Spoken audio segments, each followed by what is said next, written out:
लड़कियों के लिए मिसाल थी कोलकाता वाली डॉक्टर के जज्बे की कहानी। उस बेटी का बस एक ही लक्ष्य था, अपने माँ बाप का सीना गर्व से चौड़ा करना, जिन्होंने अपने सुख चैन की कुर्बानी देकर उसे आगे बढ़ाया था।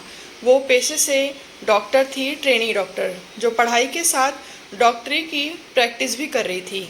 वह अपने पूरे बैच में टॉप करके गोल्ड मेडल पाने का इरादा रखती थी।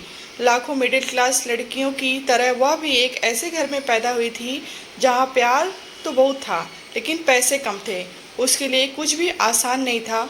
कोलकाता के भीड़ भाड़ वाले इलाके, सोडपुर के एक छोटे से स्कूल से लेकर कोलकाता के आरजी कर मेडिकल कॉलेज में पढ़ने तक हर कदम उसके लिए एक नई उम्मीद थी। अपनी बेटी को कामयाब देखने के लिए उसके पिता ने अपनी छोटी सी दर्जी की दुकान पर दिन रात मेहनत की, पैसे बचाए और उसने भी स्कूल कॉलेज में पूरी ताकत लगा दी ताकि उसका सपना अधूरा न रह जाए। वह एक समझदार बेटी थी। ऑटो रिक्शा, ट्रेन से स्कूल, कॉलेज या दोस्तों के साथ जाती, लेकिन कभी कोई शिकायत नहीं की। बस यही चाहती थी कि उसके लिए कोई अलग नियम ना बने और वो अपनी मेहनत की दम पर आगे बढ़े। पापा की कमाई से नहीं, वे एक दूसरे के लिए जीते थे। बेटी उनकी शान थी और माँ बाप उसकी दुनिया।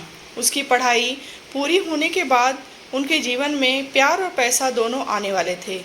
घर का कर्ज उतर जाएगा और पैसे की टेंशन खत्म हो जाएगी। माँ बाप, दोस्त, टीचर सब उसे फाइटर कहते थे। वो हार नहीं मानने वाली लड़की थी। एक रात ने सब कुछ खत्म कर दिया। वो बेटी अब दुनिया में नहीं है। कुछ दरिंदों ने बेरहमी से उसका बलात्कार करके हत्या कर दी। पीड़िता के 67 वर्षीय पिता ने, हमारे सहयोगी, हम एक गरीब परिवार हैं और हमने उसे बहुत कठिनाई से पाला है। उसने डॉक्टर बनने के लिए बहुत मेहनत की है। हमारे सारे सपने एक रात में चकनाचूर हो गए हैं।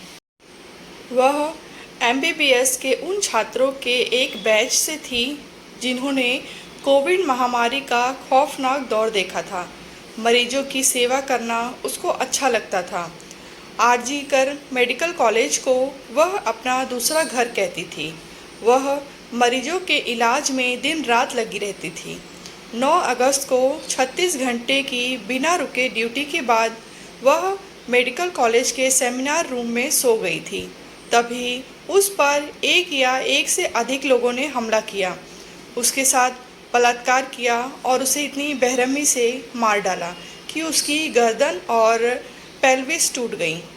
अगली सुबह सेमिनार रूम में आए इंटर्न और साथ ही पोस्ट ग्रेजुएट ट्रेनी ने उसका शव पाया। उसका लैपटॉप, नोटबुक और सेलफोन उसके बगल में सही सलामत पड़ा था।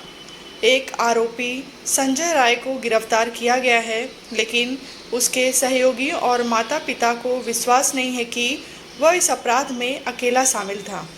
माता पिता ने कोलकाता हाई कोर्ट का दरवाज़ा खटखटाया, जिसके बाद सीबीआई ने मामला संभाल लिया है और अब तक उसने कुछ सहपाठियों, सहयोगियों, वरिष्ठ शिक्षकों, प्रिंसिपल और अस्पताल के अधीक्षक से पूछताछ की है।